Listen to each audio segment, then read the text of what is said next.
ब्रज मंडल निवासिन्यै गोपिका नाम हिताय च कात्यायन्यै नमस्तुभ्यम भक्ता नाम वरदायिनी। जय माँ कात्यायनी। आप सभी पर माँ कात्यायनी की कृपा सदैव बनी रहे। प्रिय श्रोताओं, माँ भगवती के छठे रूप की आराधना करने का ये शुभ अवसर है। ये वही शक्ति स्वरूपा हैं जो पापियों का नाश करने और भक्तों का उद्धार करने के लिए प्रकट होती हैं। आज हम उन्हीं जगत जननी माँ कात्यायनी की कथा का पवित्र श्रवण करेंगे। इस कथा के माध्यम से हम जानेंगे कि कैसे ऋषि कात्यायन की तपस्या से प्रसन्न होकर माँ ने उनके घर जन्म लिया और कैसे महिषासुर का वध कर संसार में धर्म की स्थापना की।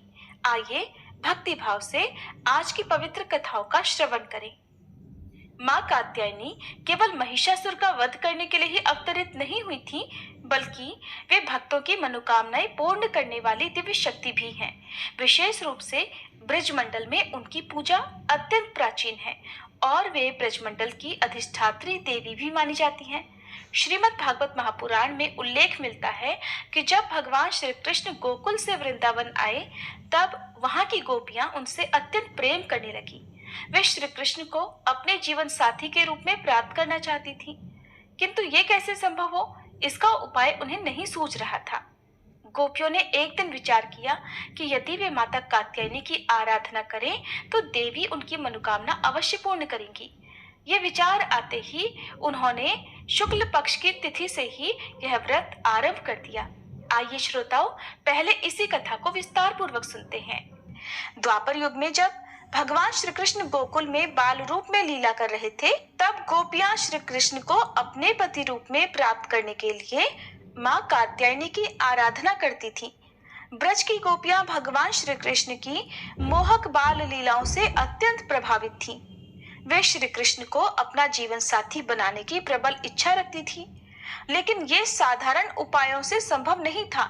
इसीलिए उन्होंने माँ कात्यायनी की कठोर तपस्या करने का निश्चय किया। गोपियों ने संकल्प लिया, हे माँ कात्यायनी, हम सभी श्री कृष्ण को पति रूप में पाना चाहती हैं, कृपया हमें यह वरदान प्रदान करें। फिर मार्गशीर्ष मास में प्रत्येक दिन ब्रज की कन्याएं ब्रह्म मुहूर्त में उठती, यमुना जी में स्नान करती और फिर माँ कात्यायनी की पूजा किया करती। वे माँ कात्यायनी का विशेष मंत्र जपती थीं। कात्यायनी महामाये महायोगिन्यधीश्वरी नंद गोप सुतम देवी पति में कुरुते नमः। अर्थात, हे महामाया कात्यायनी, हे योग शक्ति की अधिष्ठात्री, हे परमेश्वरी, कृपया नंद गोप के पुत्र श्री कृष्ण को हमारे पति रूप में स्वीकार कराइए। गोपियां माँ कात्यायनी को हल्दी, चंदन, अक्षत, सुगंधित पुष्प, दीपक और नैवेद्य अर्पित करती और पूरे मन से आराधना करती थीं। गोपियों की कठोर भक्ति से प्रसन्न होकर श्री कृष्ण ने उनकी भक्ति और प्रेम की परीक्षा लेने का निश्चय किया।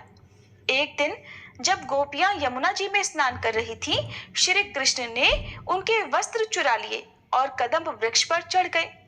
गोपियां जब जल से बाहर आने लगी तो उन्हें वस्त्र न पाकर आश्चर्य हुआ। उन्होंने श्री कृष्ण को देखा जो मंद मंद मुस्कुरा रहे थे। गोपियों ने श्री कृष्ण से अपने वस्त्र लौटाने की विनती की। श्री कृष्ण ने हंसते हुए कहा, तुम सभी ने माँ कात्यायनी से मुझे पति रूप में प्राप्त करने की प्रार्थना की है, तो पहले मेरी बात मानो। गोपियां लज्जा के कारण झुकी, लेकिन श्री कृष्ण ने कहा, तुम सभी पवित्र हृदय वाली हो। ये परीक्षा तुम्हारी भक्ति की थी और माँ कात्यायनी ने आज तुम्हारी प्रार्थना स्वीकार कर ली है और अब मैं भविष्य में तुम्हारी इच्छा पूर्ण करूंगा। इसके बाद श्री कृष्ण ने गोपियों को उनके वस्त्र लौटा दिए और उनकी निष्कलंक भक्ति को स्वीकार किया।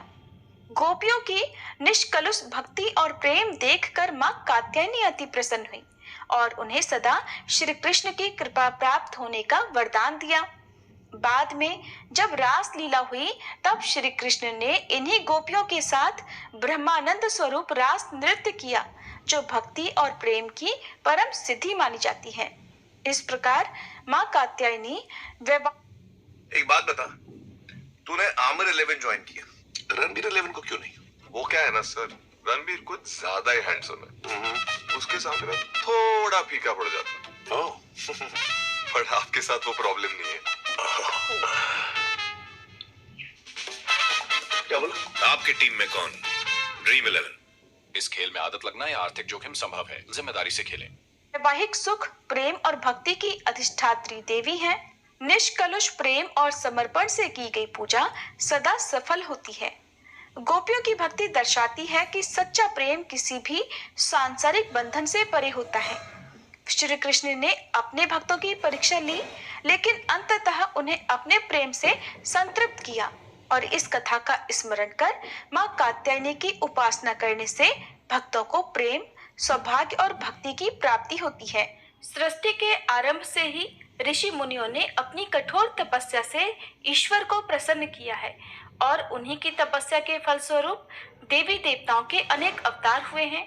ऐसी ही एक अद्भुत कथा महर्षि कात्यायन की है, जिनकी घोर तपस्या के कारण मां भगवती ने स्वयं कात्यायनी रूप में प्रकट होकर भक्तों का कल्याण किया था। और ये कथा महर्षि कात्यायन की कठोर साधना और माता कात्यायनी के प्राकट्य की अद्भुत गाथा का वर्णन करती है। प्राचीन काल में कात्य गोत्र में जन्मे एक महान ऋषि थे, जिनका नाम था कात्यायन। वे परम तेजस्वी, वेदों के ज्ञाता और महान तपस्वी थे। उनका आश्रम गंगा के तट पर स्थित था, जहां वे ध्यान, यज्ञ और तपस्या में लीन रहते थे। उनके शिष्य दूर दूर से ज्ञान प्राप्त करने आते थे और उनके तपोबल से पूरा क्षेत्र दिव्यता से भरा रहता था। महर्षि कात्यायन अपने पूर्वजों की तरह देवी भगवती के अनन्य भक्त थे। उन्होंने जीवन भर माता की आराधना की और उनकी कृपा पाने के लिए कठोर तप किया। वे चाहते थे कि स्वयं मां भगवती उनके कुल में जन्म ले और उनकी पुत्री बनकर संसार के कल्याण के लिए अवतरित हो। इसी संकल्प के साथ उन्होंने घोर तपस्या का आरंभ किया। महर्षि कात्यायन ने हिमालय की गुफाओं में जाकर माता भगवती की तपस्या आरंभ की। उन्होंने जल का भी त्याग कर दिया और केवल वायु पर ही निर्वाह करने लगे। वे निरंतर देवी के मंत्रों का जाप करते ओम ऐं ह्रीं क्लीं चामुंडाय विचे अनुष्ठान करते और अपने चित्त को एकाग्र करके देवी के ध्यान में लीन रहते। ऋषि की तपस्या इतनी प्रचंड थी कि देवता भी चकित हो गए। इंद्रदेव, वरुण देव, अग्निदेव और अन्य देवगण इस अद्भुत तप को देखकर सोचने लगे कि महर्षि कात्यायन की साधना से अवश्य ही कोई दिव्य घटना घटने वाली है। ऋषि ने वर्षों तक केवल पत्तों और फलमूल पर रहकर उपवास किया। धीरे धीरे उनकी तपस्या और कठोर होती गई और वे जल का भी त्याग कर केवल ध्यान में मग्न रहने लगे। उनके तपोबल से चारों दिशाएं प्रकाशमान हो गईं। देवताओं के लोक तक ऊर्जा की तरंगे पहुंचने लगी। जब महर्षि कात्यायन की तपस्या चरम पर पहुंच गई, तब एक दिन आकाश से दिव्य प्रकाश प्रकट हुआ। देवताओं की स्तुति गूंज उठी, पुष्पों की वर्षा होने लगी और वहां स्वयं आदि शक्ति मां भगवती प्रकट हुई। उनके तेज से संपूर्ण ब्रह्मांड आलोकित हो उठा। मां भगवती ने कात्यायन ऋषि से कहा, हे महर्षि, तुम्हारी घोर तपस्या से मैं अत्यंत प्रसन्न हूँ। तुम्हारा अनुरोध मुझे स्वीकार है। मैं शीघ्र ही तुम्हारी कुल में जन्म लेकर तुम्हारी पुत्री के रूप में प्रकट होंगी और महिषासुर जैसे अत्याचारी का विनाश करूंगी। मां भगवती के वचन सुनकर कात्यायन ऋषि की आंखों में आनंद के अश्रु छलक पड़े। उन्होंने देवी की स्तुति करते हुए कहा, हे माता, यदि आप मेरे कुल में जन्म लेंगी तो ये मेरा परम सौभाग्य होगा। कृपा करके इस समस्त सृष्टि का कल्याण करें और अधर्म का नाश करें। माता ने ऋषि को आशीर्वाद दिया और अंतर ध्यान हो गई। अब कात्यायन ऋषि को विश्वास हो गया कि शीघ्र ही मां भगवती उनके कुल में जन्म लेंगी और संसार के सभी भक्तों की रक्षा करेंगी। इसी समय असुरराज महिषासुर अपने अत्याचारों से तीनों लोगों को त्रस्त कर रहा था। उसने देवलोक पर आक्रमण कर इंद्र को हराकर स्वर्ग पर अधिकार कर लिया। उसके कारण ऋषि मुनियों के यज्ञ बाधित हो रहे थे। धरती पर त्राही त्राही मची थी और देवगण अत्यंत चिंतित थे। महिषासुर के अत्याचारों से व्याकुल होकर सभी देवता भगवान ब्रह्मा, विष्णु और महेश के पास पहुंचे और उनसे रक्षा की याचना की। तब त्रिदेवों ने अपने अपने तेज का अंश मिलाकर एक दिव्य शक्ति प्रकट की, जो माता कात्यायनी के रूप में अवतरित हुई। और इस प्रकार ऋषि कात्यायन के घर पुत्री रूप में जन्म लेने के कारण ही माँ का एक नाम कात्यायनी पड़ गया। सभी मिलकर प्रेम से बोलिए माँ कात्यायनी की जय। अब आज की कथा का समापन करने से पहले हम सभी माँ दुर्गा के 108 नामों का जाप करें। ओम उमाये नमः, ओम श्रेये नमः, ओम भारत्ये नमः, ओम भद्राये नमः, ओम शर्वाण्ये नमः, ओम विजयाय नमः, ओम जयाय नमः, ओम वाण्ये नमः, ओम सर्वगताय नमः, ओम गौर्ये नमः, ओम वराह्ये नमः, ओम कमलप्रियाय नमः, ओम सरस्वत्यै नमः, ओम कमलाय नमः, ओम मायाय नमः, ओम मातंगे नमः, ओम अपराय नमः, ओम अजाय नमः, ओम शाकंभर्ये नमः, ओम शिवाय नमः, ओम चंडये नमः, ओम कुंडल्ये नमः, ओम वैष्णव्ये नमः, ओम क्रियाय नमः, ओम ऐन्द्रिये नमः, ओम मधुमत्ये नमः, ओम गिरिजाय नमः, ओम सुभगाय नमः, ओम अंबिकाय नमः, ओम ताराय नमः, ओम पद्मावत्ये नमः, ओम हंसाय नमः, ओम पद्मनाभ सहोदर्ये नमः, ओम अपर्णाय नमः, ओम ललिताय नमः,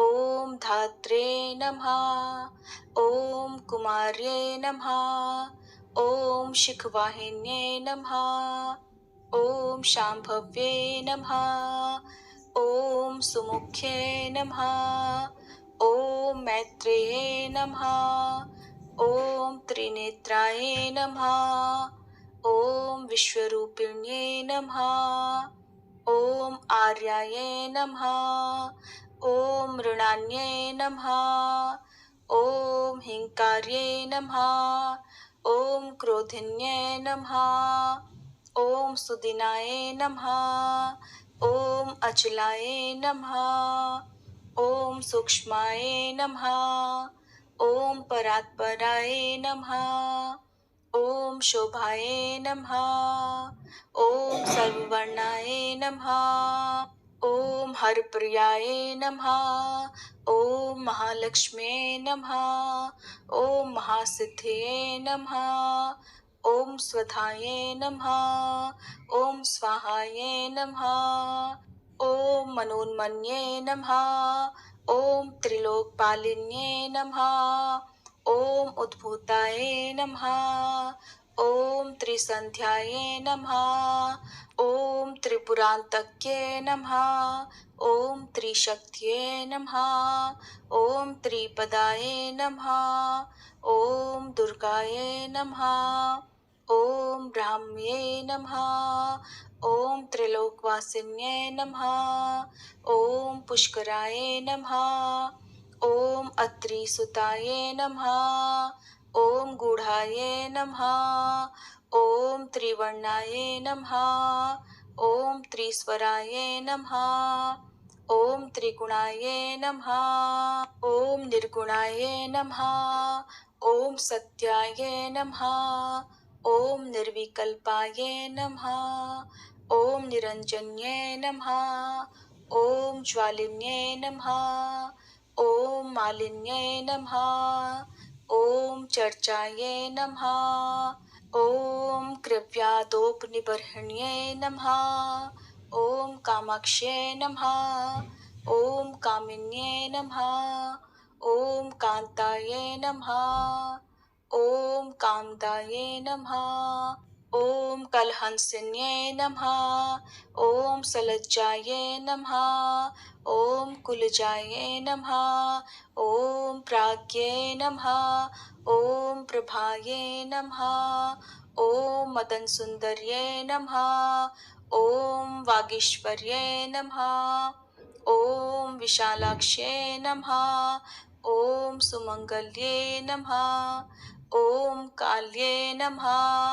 ओम महेश्वर्ये नमः। ओम चंडये नमः। ओम भैरव्ये नमः। ओम भुवनेश्वर्ये नमः। ओम नित्याये नमः। ओम सानंद विभवाय नमः। ओम सत्य ज्ञानाय नमः। ओम तमोपहाय नमः। ओम महेश्वरी प्रियंकर्ये नमः। ओम महात्रिपुर सुंदर्ये नमः। ओम दुर्गा परमेश्वर्ये नमः। ओम दुर्गाये नमः। बोलिए साचे दरबार की जय। माँ दुर्गे भवानी की जय।